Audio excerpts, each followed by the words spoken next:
खामोश गवाही की पूरी कहानी। खामोश गवाही उत्तराखंड की वादियों में बसा एक शांत और छोटा सा गांव। मतौली गांवों दूर दूर तक फैली, हरियाली, बरसात में भीगी पहाड़ियां और बीच में एक आलीशान हवेली। ठाकुर, जो बाहर से तो रॉयल थी, लेकिन अंदर एक खामोश डर पल रहा था। ठाकुर हवेली में रात 11:32 पर तेज बारिश की आवाजें और बिजली की कड़क, और हवेली में लगा कैमरा हवेली के बाहर से भीतर तक मूव करता है। 8 जून 2022 की वो रात बाकी रातों से बिल्कुल अलग थी। गांव के लोग बारिश के डर से जल्दी सो गए थे, लेकिन ठाकुर हवेली में किसी की नींद टूटने वाली थी। हमेशा के लिए एक अचानक सी चीख गूंजती है, बचाओ। और फिर सन्नाटा सांचा जाता है।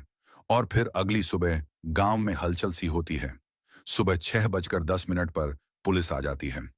इंस्पेक्टर राणा की जीप हवेली के गेट पर रुकती है। गांव वाले जमा होते हैं। गांव की चौकी से खबर शहर पहुंची और इंस्पेक्टर राघव राणा को केस सौंपा गया। एक ऐसा अफसर जो सच्चाई की तह तक जाता है, चाहे कीमत कुछ भी हो। राणा हवेली में दाखिल होते ही संध्या के कमरे में जाता है और दिखाता है संध्या ठाकुर सफेद साड़ी में पलंग पर पड़ी है और खून सिर के नीचे फैला हुआ है।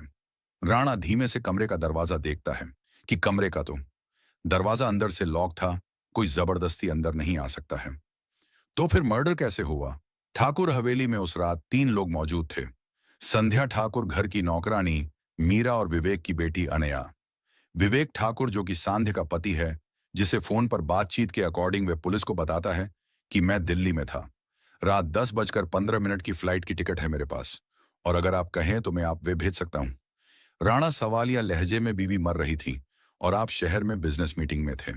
मीरा नौकरानी सहमी हुई, कांपती आवाज में बोलती है, मैं रसोई में थी और मेये खाना निकल रही थी। मैडम के लिए उन्होंने कहा था, आज अकेले खाऊंगी, टीवी ऑन करके।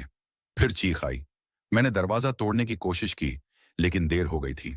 अनया ठाकुर, संध्या की सौतेली बेटी, 20 साल की, शांत, लेकिन आंखों में कोई छुपी बात। मैं अपनी स्टडी में थी, हेडफोन लगाकर पढ़ाई कर रही थी, कुछ नहीं सुना। जब मीरा चिल्लाई तब मैं बाहर आई।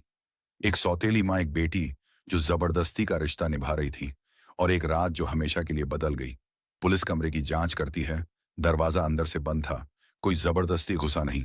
फिंगरप्रिंट केवल संध्या, मीरा और अनिया के ही मिले। पर्स, गहने वहीं पर थे। राणा खुद से बड़बड़ाते हुए ही कहता है कि लूटपाट नहीं, बाहर से कोई अंदर आया, नहीं तो कातिल घर के अंदर ही है। जांच के दौरान अलमारी में छुपी मिली संध्या ठाकुर की एक डायरी, एक औरत की खामोश गवाही। राणा पढ़ते हैं।